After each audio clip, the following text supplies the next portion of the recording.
Hello, BookTube! It has been a rather busy week, but as I promised you, I would make at least one video each week. So here I am with my Reset Wednesday reflections.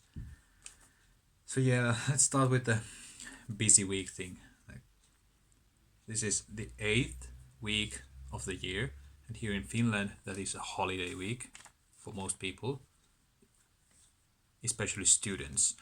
So yeah, I'm sort of on a holiday at the moment, but of course I decided I need some extra money, so I'm working this week doing my mailman stuff, and that has been really stressful. Let's be honest about that. Uh, you know, all my routines are definitely messed up right now. Really struggling to stick to my regular schedule, and yeah, and of course I'm obviously still trying to study for an exam next week and try to finish one assignment for Sunday. So it's lots to do. So yeah, messed up routines. Talked about that. Yeah, the weather has been just abysmal. I don't think I've ever driven on such a bad weather as this. Especially today, all the roads were covered in ice, and then it's windy, and it rained on top of that ice, so it was super slippery. And at times I was actually pretty scared for my life. I'm not ready to die yet. Yeah, that would cause some concern for the people I love. And then the other thing that I would like to talk about is book snobbishness. As you may have seen, there have been some videos around talking about book snobbishness. The first video was started by Bob over at the font, and she had some excellent points. And then there were some responses to that. For example, Kelly over at Books I'm Not Reading, Noah, everyone who reads it must converse, and obviously our one and only Steve Donoghue made a very long, elaborate video. And yeah, I will post links to all of those down below, as usual. And so I thought I'd weigh in. So over the past few years, I've been sort of trying to evaluate this and work on this matter, because I recognize I am a bit of a book snob, and I can quite definitely pinpoint where that started, because yeah, let's just say my book snobbishness started at university. Before that, I would read almost entirely for entertainment. I loved fantasy books, and it's a weird thing that what university does. It really sort of made me view genre fiction, especially, as just entertainment, like something rather shallow that I would waste my time with those kinds of shallow books. And that is just ridiculous. Like, there's no really good reason why anyone would be snobbish about genre fiction like that. And you're not reading literature for anyone else. You are reading books for yourself. So if I want to be entertained, then so be it. Like, I shouldn't look down upon entertaining stuff. And yeah, that's a problem that developed in university. I'm almost 100% sure of that. And so yeah, for example, I usually say that I don't like horror. I don't like horror books. And when I think about that, it really makes no sense because I like Frankenstein. I like Dracula. I even like some horror movies. Some. It's a very selected few. And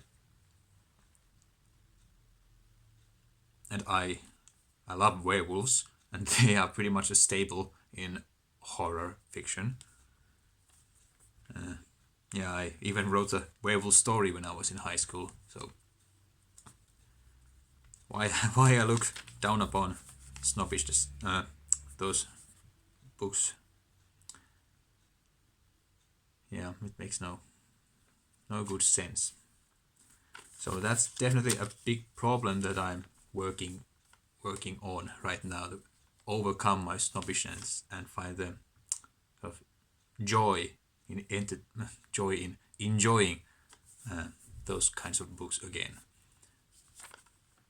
And I think that BookTube is really helping me overcome my snobbishness. For example, I watch some booktubers who read almost exclusively horror fiction, and when they get enthused about horror novels, it makes me enthused about those novels, so makes me interested in reading them.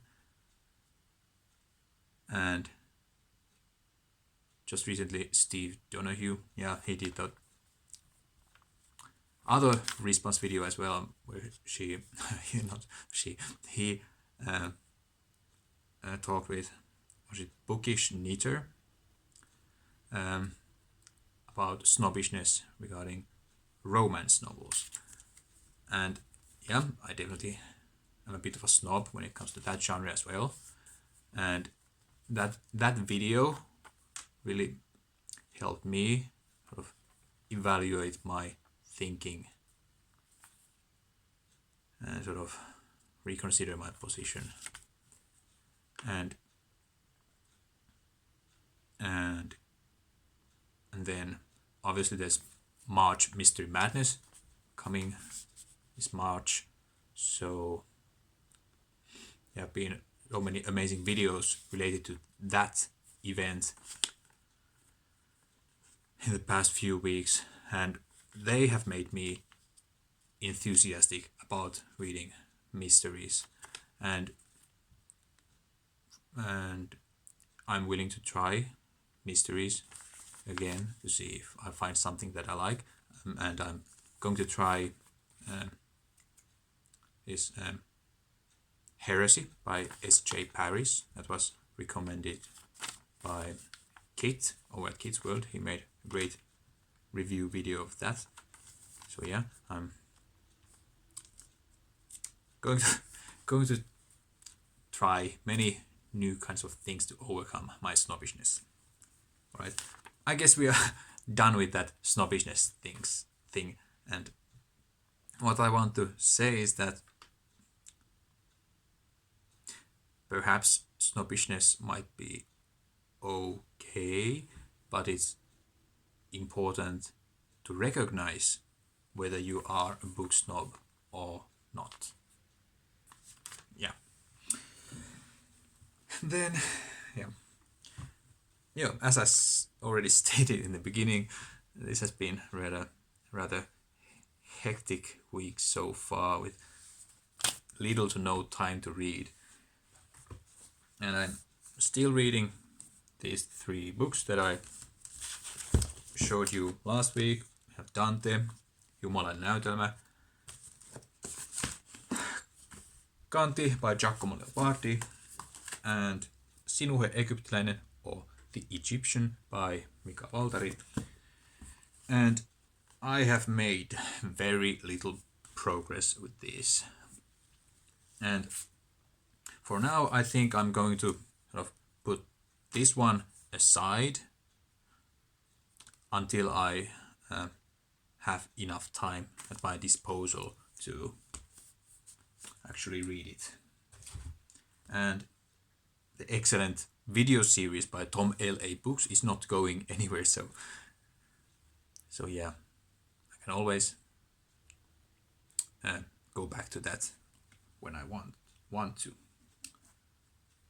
Yeah. Kanti's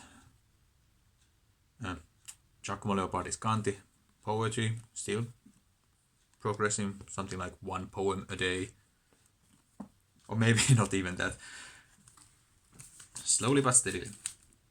And with this one, well, I'm about halfway through it, so with some luck I might finish this before March of the Mammoth begins. We'll see. Anyway, Sinuhe has been traveling around many countries and studying and learning his profession, and yeah, not much has happened. Except there was this one woman who was sacrificed to an ox god. So there's that.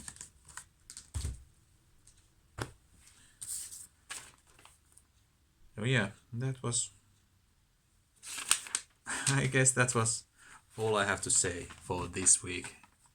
I hope I have more time next week, and yeah, perhaps even better lighting and timing. This is way past my regular hours, and yeah.